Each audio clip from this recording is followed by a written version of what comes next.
L'invité de BFM Business, Emmanuel Dutheil. Allez, vous êtes sur BFM Business et nous sommes avec Xavier Hofer. Bonjour.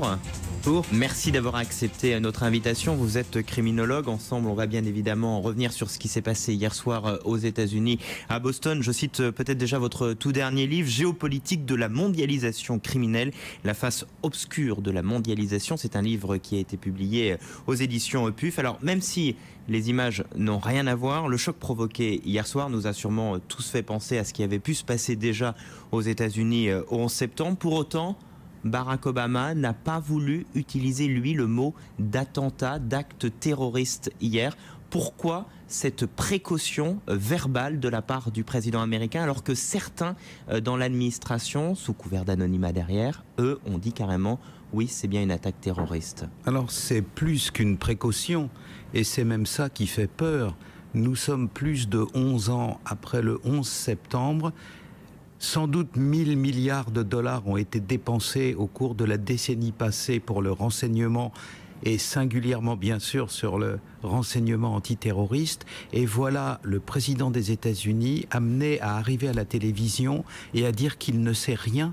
Vous vous rendez compte de l'échec absolument abominable? Sans doute une opération comme celle-là prend-elle des semaines, voire des mois à se préparer. Il faut acheter des éléments chimiques, il faut seul ou à plusieurs, car on ne sait pas pour l'instant. Si je vous comprends bien, Xavier Hofer, ça veut dire qu'au regard de toutes les sommes dépensées par les États-Unis pour se préserver, un tel événement ne devrait pas pouvoir avoir lieu? Sans avoir été détecté, non.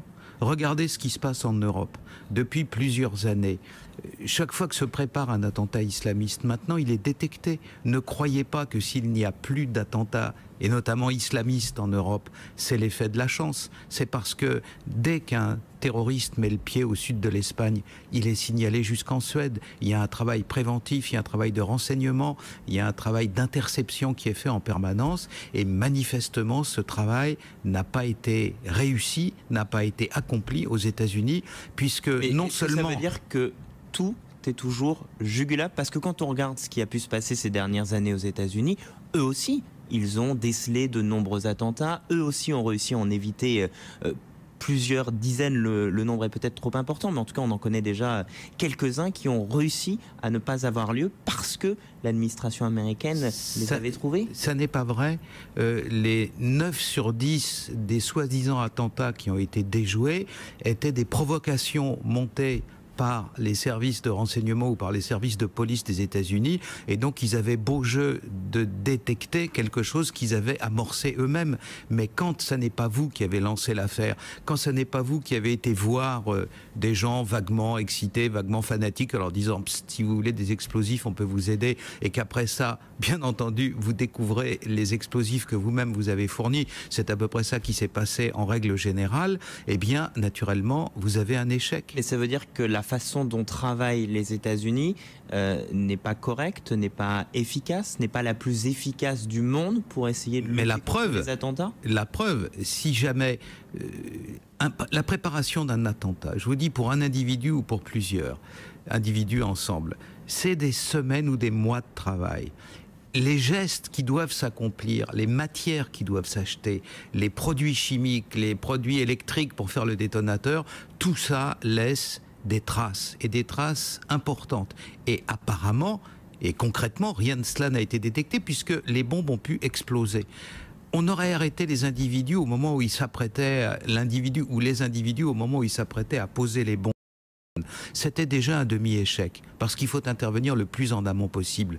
Mais là, c'est vraiment inquiétant. Ce qui veut dire que d'autres attentats peuvent se produire comme ça aujourd'hui aux États-Unis. On va re-rentrer dans une psychose assez importante, Xavier Hofer. Nul n'est naturellement en mesure de le dire. On ne fait pas de boule de cristal, nous constatons des choses qui se sont produites. Là, ce qui s'est produit à l'heure actuelle est cela, qu'un individu ou plusieurs, un petit groupe ou même un groupe important ont pu préparer des attentats et à l'acte, faire exploser des bombes dans une foule réunie pour un... Comment vous expliquez que les États-Unis n'aient pas trouvé le bon dispositif, le bon moyen, si en tout cas on va dans votre sens? Je ne l'explique pas, je le constate. La preuve, c'est que les bombes ont explosé. Alors maintenant, la première idée, la première piste qui vient à l'esprit est l'espèce de fétichisme de la technologie aux États-Unis, qu'on met tout dans les ordinateurs, qu'on fait des matrices, qu'on fait des choses comme ça, et à la fin, ce qui se passe dans le cerveau d'un être humain, ça n'est pas contrôlable. C'est-à-dire qu'on a oublié le réel d'une certaine manière. On est trop sur la cybercriminalité et pas assez sur la véritable criminalité. Le mot n'est sûrement pas beau, mais... Tout ne peut pas se contrôler dans un pays, en France pas plus qu'ailleurs, à partir de la surveillance de Facebook ou de Twitter. Voilà la réalité. Mais c'est vrai qu'on se dit que ce qui s'est passé hier soir à Boston, ça paraît sur le papier, même si les éléments que vous avancez sont totalement compréhensibles, tellement compliqués à juguler. C'est-à-dire qu'on est sur un événement de foule extrêmement important, 250 000 personnes au bord des routes. On ne peut pas vérifier les sacs de tout le monde, on ne peut pas faire attention à tous les sacs posés au hasard, parce que par définition on est dans un marathon, donc tout le monde pose son sac quelque part et peut-être à l'emporte-pièce. Est-ce que aussi le lieu qui a été choisi pour faire ces attaques n'était pas le plus difficile pour des services de sécurité à sécuriser ? Ça n'est pas naturellement ça qu'il faut surveiller. Ce sont les individus qui sont susceptibles de passer à l'acte. Le 11 septembre 2001, ça n'est pas tous les personnels et tous les passagers qui étaient dans les aéroports new-yorkais qu'il fallait contrôler, ou les aéroports de Boston ou autres, c'était les 19 ou les 20 individus qui se préparaient à passer à l'acte. Vous savez, on ne peut pas faire de sport, on ne peut pas faire de commerce, on ne peut pas faire de transport à l'intérieur d'un coffre-fort. C'est impossible. Et donc, ce ne sont pas les lieux eux-mêmes qu'il faut contrôler, mais les individus susceptibles de passer à l'acte, en sachant que naturellement, ces individus-là, ils ont le choix libre de leur cible, mais qu'à partir du moment où ils ont choisi une cible, c'est la même chose quand on prépare un braquage ou quoi que ce soit, il y a des actes, il y a des gestes, il y a des choses qu'on est forcé de faire. Autrement, l'acte ne se fait pas, la bombe ne se prépare pas. C'est ça qu'il fallait déceler, et c'est cela qui ne l'a pas été. Ce qui veut dire qu'il va y avoir un renforcement d'après vous, en tout cas vous appelez de vos voeux à un renforcement de la sécurité, des moyens de détecter aux États-Unis. Si je vous écoute, j'ai envie de dire il faudrait que le patron de la CIA ait déjà démissionné ce matin en guise d'aveu d'une certaine manière d'échec. Non, c'est pas la CIA, c'est Homeland Security et le FBI.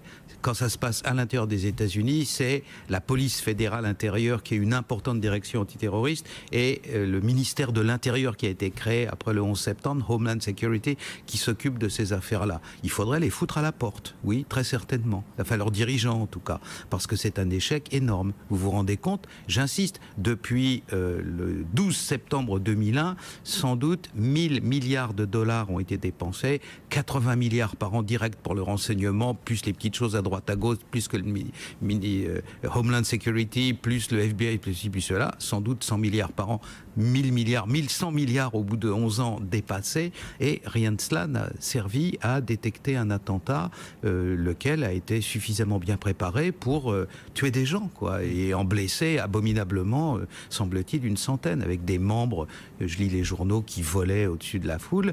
C'est un massacre. Oui, c'est sûr que la situation et les images qu'on a pu voir étaient extrêmement dures. Alors, parmi les gens qui pourraient se cacher derrière, pour le moment, on n'a aucune indication. On fait uniquement des supputations. C'est-à-dire qu'il y a un petit peu deux pistes qui sont malgré tout mises en avant. Soit la piste du terrorisme islamiste, piste que l'on met généralement en avant dans ce genre d'aventure dramatique, ou peut-être la piste de l'extrême droite, ou en tout cas la piste intérieure aux États-Unis. D'après vous déjà, quand on regarde un petit peu ce qui a pu se passer, la typologie de l'événement hier soir à Boston, est-ce qu'il peut y avoir une piste privilégiée, Xavier Hofer? Évitons de remplir de l'espace en évoquant des choses dont nul ne sait rien. À l'heure actuelle, nul ne le sait. Tout ce que je peux vous dire, et là c'est une certitude, c'est que à fur et à mesure où les années passent, et même dans un contexte qui est couronné de succès modestes, comme celui de la lutte antiterroriste des États-Unis, où ça marche quand on provoque soi-même, mais autrement la bombe explose, comme on l'a vu, les attentats organisés, ceux montés par des sociétés criminelles ou des groupes terroristes deviennent de plus en plus difficiles, et tout se passe ces dernières années comme si on revenait d'actes collectifs à des actes individuels. c'est-à-dire à des individus qui mûrissent dans leur tête quelque chose, qui sont parfois à la limite de la pathologie mentale. On pense à Breivik et aux attentats de Norvège, on pense à Mohamed Merah, des individus comme ça, qui peuvent avoir autour d'eux un ou deux proches qu'ils ont réussi à entraîner dans ce que la psychiatrie appelle un délire à plusieurs, c'est-à-dire qu'on se met à 2 ou 3, mais naturellement un délire à plusieurs, on n'est pas dans une logique de réseau, on est plutôt dans une espèce de logique de micro-secte, avec des individus qui, pour employer une expression familière, montent le bourrichon les uns les autres, et après ça, une bombe ou deux bombes explosent. Donc le terrorisme collectif, au fur et à mesure des années, devient de plus en plus difficile à pratiquer. Pendant des années, la logique des services de renseignement et des services de police, c'était le collectif, le crime organisé, les réseaux terroristes. Et là, je crois qu'il faut qu'ils reviennent vers une logique d'observation plus fine des individus perturbés. Est-ce que ça ne rend pas aussi le travail encore plus compliqué, même si vous nous disiez au début d'interview, il y a d'une certaine manière la possibilité de tracer tout le démarrage, toute la préparation d'un attentat, mais quand c'est un homme isolé qui peut agir un peu tout seul dans son coin, même si pour le moment on n'a aucune piste. C'est pas plus difficile. Si vous me donnez une minute, je vous explique le cas de Breivik en Norvège. Voilà un homme qui, d'une part, crée une fausse société agricole, juste du papier en tête, avec laquelle il va acheter des engrais qui peuvent servir d'explosifs. Voilà quelqu'un qui s'inscrit à un club de tir dans lequel il ne met pas les pieds et qui après ça peut acheter des armes à feu. Voilà un homme qui en même temps tient un blog où il tient des propos délirants du style « la catastrophe est imminente, il faut agir », etc. Quand vous mettez les trois éléments en bout de piste et vous les regardez les uns que les autres, voilà quelqu'un qui, à partir du moment où il a acheté des engrais qui peuvent servir d'explosifs et des armes à feu, il prépare un attentat. La triangulation n'est pas si difficile que ça à faire, mais ça, les machines ne peuvent pas le faire parce que ça nécessite quelque chose qui s'appelle un cerveau humain, donc moins de high-tech sans doute et plus au sommet d'intelligence humaine pour maîtriser ces phénomènes-là. Le fait que cet attentat se soit passé à Boston, aux États-Unis, est-ce qu'on peut y déceler quelque chose derrière? Parce que c'est vrai que on aurait pu se dire c'est pas New York, c'est un petit peu moins emblématique, c'est certes une ville connue par tout le monde. Est-ce que c'est la ville qui aurait pu être choisie ou est-ce que c'est l'événement qui fait que ce marathon, de toute manière, c'est malgré tout très compliqué à Ça n'est jamais comme ça que ça se passe. C'est toujours beaucoup plus prosaïque. Le 11 septembre a eu lieu le 11 septembre 2001 parce que le ciel était dégagé, parce que naturellement aucun de ces apprentis pilotes n'avait appris à piloter aux instruments et donc le critère qui rendait l'attentat possible, c'était que le ciel soit clair pour qu'ils puissent piloter l'avion direct sur les tours à l'œil nu, parce qu'ils ne savaient pas piloter dans le brouillard ou aux instruments. Donc là, ça sera sans doute au bout du compte quelque chose de beaucoup plus prosaïque, du style « j'habite à Boston, je fais ça en bas de chez moi ». C'est peut-être ça, tout simplement. Et il n'y a rien à chercher après dans l'interprétation de la date. C'est vrai qu'hier c'était le Patriots Day aux États-Unis, jour férié dans l'État de Boston. Et c'est en cela où certains mettent en avant peut-être une possible piste un peu plus américaine, un peu plus d'extrême droite. C'est parce qu'il y a une sorte de concomitance, il y aurait en tout cas une sorte de concomitance de la date avec un éventuel événement historique, puisque... Toutes ces supputations-là, au cours de l'histoire des 30 dernières années, Copernic, Toulouse, etc., ont toujours été fausses. C'est-à-dire que les gens se font plaisir en avançant des petites idées comme ça en l'air, mais la réalité... elle est irrémédiable, à savoir qu'à la fin du compte, elle finit par éclater, et à ce moment-là, on s'aperçoit que c'était pas ça. Alors, je ne vois pas pourquoi quelqu'un dans la logique des milices aux États-Unis, etc., pourquoi le jour où justement on fait le patriotisme, c'est là où on commençait... C'est le jour où les Américains ont remporté des batailles extrêmement importantes. Mais pourquoi frapper ceux-là? Voilà, malheureusement pas plus de réponses. C'est vrai que c'est aujourd'hui les pistes que l'on peut voir évoquées dans la presse américaine, qui elle-même aujourd'hui s'interroge beaucoup, cherche, et on sent... aux États-Unis, mais c'est très clair aussi dans ce que vous dites, Xavier Hofer, quand on lit la presse américaine aujourd'hui, il y a un doute, il y a une peur du repli sur soi après ce genre d'événement. Mais c'est pas des repli sur soi, quoi. Naturellement, c'est une puissance commerciale, donc ils ne vont pas se replier sur soi. Il y a sans doute en train de monter aux États-Unis une espèce d'indignation, en disant mais à quoi ça sert tout l'argent qu'on a dépensé, tous les efforts qu'on avait pour qu'on ne soit pas capable de détecter et de déceler de tels actes. Il peut y avoir l'autre côté aussi, le côté un peu inéluctable. On aura beau mettre tout l'argent que l'on veut, quand on est le pays le plus visé au monde par d'éventuels attentats. Vous vous rendez compte que depuis 10 ans quand même, chaque fois qu'on veut mettre les pieds aux États-Unis, on est obligé de prévenir dans ces mois d'ESTA et tous les papiers qu'il faut remplir, etc. Tout est contrôlé, les conteneurs sont contrôlés, donc tout ce qui vient de l'étranger est contrôlé. Et là, brutalement, vous avez des gens qui quand même peuvent poser une bombe. J'imagine que tous les emails, à un moment donné, doivent être aspirés parce que ce qui passe entre le satellite et le sol, ça permet le contrôle, le flux qui monte et qui descend du satellite. Donc tout ça est aspiré. Vous avez des administrations entières comme la NSA qui font du renseignement électronique et à la fin, les bombes explosent quand même. Alors ça veut dire que le travail est mal fait, le job n'a pas été fait, si vous voulez. Ça, c'est clair. Et en quoi, vous disiez tout à l'heure au début de cette interview, d'une certaine manière, que le job est mieux fait en Europe? En quoi on est plus efficace? C'est-à-dire qu'on a moins basé notre recherche sur la high-tech et on a encore gardé des équipes à travers l'Europe pour véritablement filer les individus. En quoi, Xavier Hofer, ce serait mieux fait de ce côté-ci de l'Atlantique? Eh bien, pour une simple, vous savez, comme disait l'autre, la théorie se vérifie par la pratique. Je vous donne là les chiffres d'Europol, c'est-à-dire ceux qui font la collecte de toutes les informations sur le terrorisme au niveau des 500 millions d'Européens qui vivent dans l'Union européenne. Il n'y a plus d'attentats islamistes en Europe. Depuis 2009, en tout, il y en a eu 3.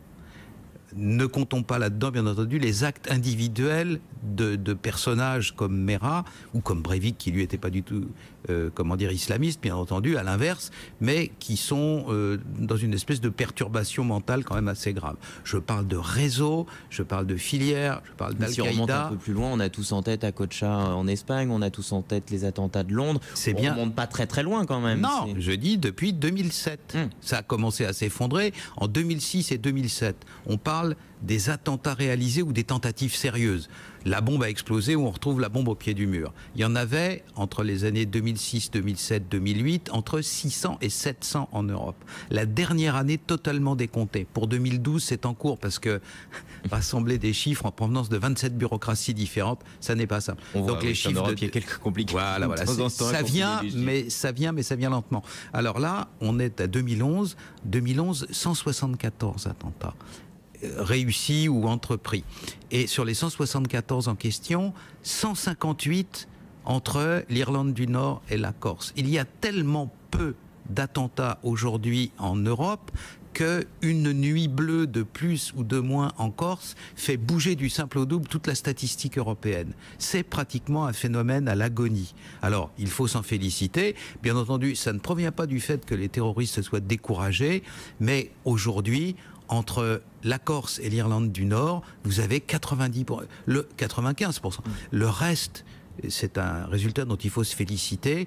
Sur les 500 millions d'Européens, aujourd'hui, 493 ou 494 millions sont à peu près hors terrorisme, ce depuis 3 ans. Ça ne vient pas tout seul. Il faut des fois agir comme nous agissons au Mali pour que les gens soient tenus à distance ou soient découragés de venir jusque chez nous. Mais le résultat, on a longtemps dit que Europol pataugeait, et bien maintenant c'est efficace et jusqu'à présent, il n'y a pas de victoire à 100% définitive, mais pour l'essentiel, on a réussi en tout cas à bloquer ces dernières années et on vient de voir que les États-Unis, eux, n'arrivaient pas encore à bloquer. Eh bien, merci beaucoup. Merci Xavier Hofer qui était notre invité dans cet invité sur BFM Business. Xavier Hofer, criminologue. Je cite votre dernier livre, Géopolitique de la mondialisation criminelle, la face obscure de la mondialisation. Au PUF, merci à vous d'avoir été notre invité.